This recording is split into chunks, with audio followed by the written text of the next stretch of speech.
सभी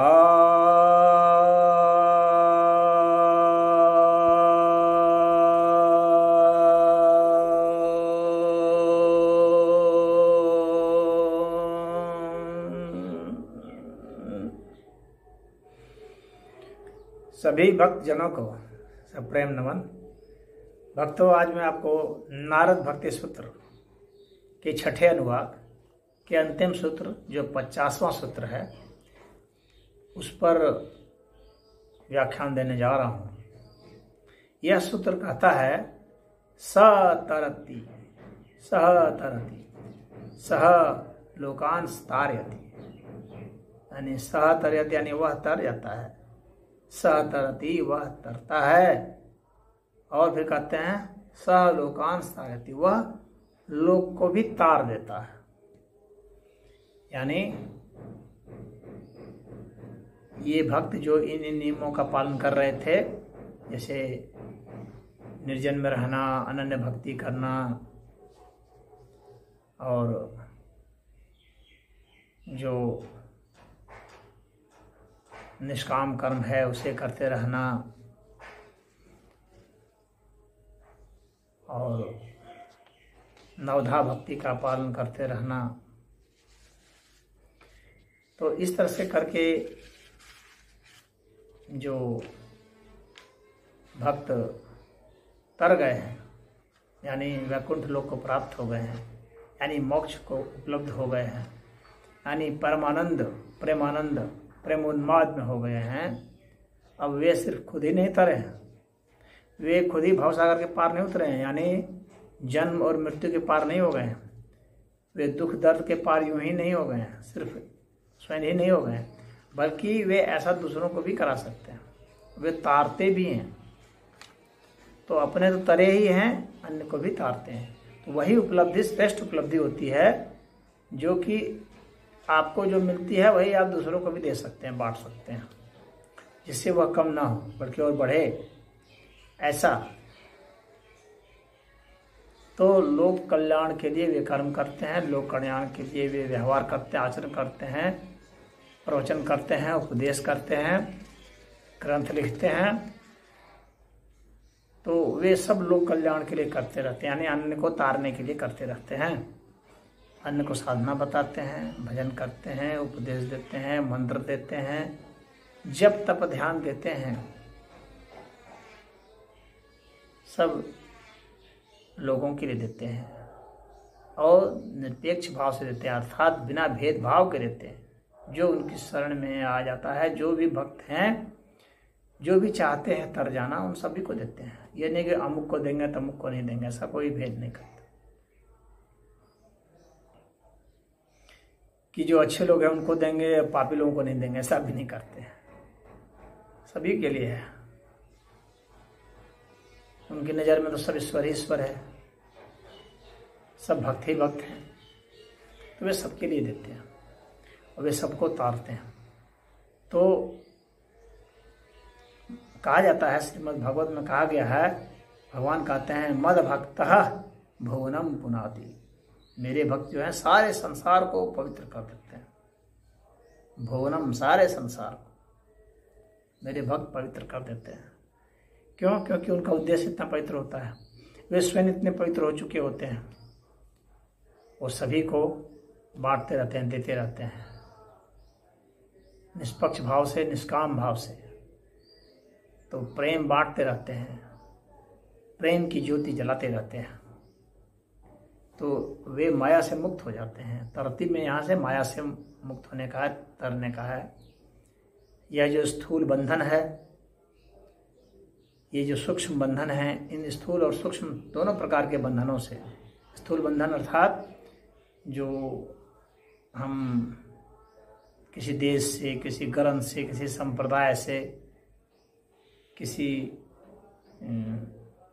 जाति से और किसी पंथ विशेष से, अपने घर परिवार से, माता पिता पुत्र आदि से संबंधों से और वस्तुओं से, इन सब से तो जो बनते हैं, ये सब स्थूल बंधन है, इनसे तो मुक्त होते ही हैं। जो सूक्ष्म बंधन है, जैसे किसी सिद्धांतों से, किसी फिलॉसफी से, किसी ग्रंथ विशेष से, या यह समझना कि मैं अपने सांस से या वेदना से या सुख से या शांति से बंधा हूँ, शांति की कामना करना, स्वर्ग की कामना करना, इस तरह से कामनाओं से जो हम बंधे हैं, सूक्ष्म कामनाओं से, उन कामनाओं से भी वह मुक्त हो जाता है। तो इस तरह से सूक्ष्म बंधन से भी और स्थूल बंधन से, दोनों प्रकार के बंधनों से मुक्त हो जाता है, वही माया से मुक्त है। वह माया का विरोध नहीं करता, माया को भी प्रणाम करता है, उसका भी आशीर्वाद लेता है, प्रभु का आशीर्वाद लेता है। उसे हर जगह प्रभु ही प्रभु दिखते हैं। और उस उन्माद में, वह प्रेमोन्माद में, वह रोता है, वह गाता है, वह हंसता है, वह नाचता है, वह बोलता है, उठता है, बैठता है, खाता है, पीता है। ऐसा व्यक्ति तरा हुआ होता है और वह सबको तार देता है, सबको इसी रास्ते पर लाता है। उसको कुछ लोग पागल समझने लगते हैं, कुछ लोग क्रांतिकारी समझने लगते हैं, कुछ लोग मानते हैं कि यह जो है समाज को भड़का रहा है, भड़का रहा है, बहका रहा है, भुलवा रहा है, ये विद्रोही है। और कुछ लोग मानते नहीं, ये मसीहा है, ये संत है, ये तार देगा, ये सही उपदेश दे रहा है, ये लोग को उपकार के लिए प्रयास कर रहा है। तो जो ऐसा सोचते हैं वे उसके समर्थन में आ जाते हैं, उसके पीछे पीछे हो लेते हैं, वे भी उस रस का आनंद ले लेते हैं। इस तरह से वह तार देता है सबको माया से। माया से वो समझाता है कि माया क्या है देखो, और माया से मुक्ति कैसे होगी यह देखो, और कैसे माया से मुक्त हुआ जाता है यह देखो, और जो मुक्त हो जाने पर फिर कैसा लगता है वह देखो। तो इस तरह से यहाँ पर नारद जी बतला रहे हैं कि वह न सिर्फ तरता है बल्कि सबको तार देता है। तो जो माया से मुक्त है वह महेश्वर है। माया से मुक्त को उपनिषद ने महेश्वर कहा है, और द्वैत को माया मात्र कहा है। माया मात्रम इदम द्वैतम अद्वैतम परमार्थतः। तो जो द्वैत है, द्वंद्व है, सुख दुख में, लाभ हानि, जय पराजय, निंदा स्तुति और शीत उष्ण, तमाम तरह की जो द्वंद्व हैं, यानी दो भाव हैं, विरोधी भाव हैं, टकरा रहे हैं, छोटे बड़े, सुंदर कुरूप, अमीर गरीब, तो इस प्रकार के जो द्वंद्व हैं, ऊंचा नीचा,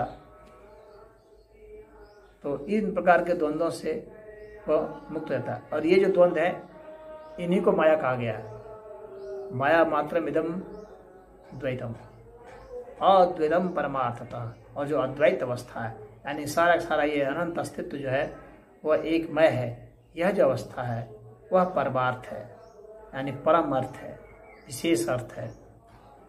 यही जो है निर्वाण अर्थ है, यही मोक्ष अर्थ है, इसी को पुरुषार्थ कहा गया है।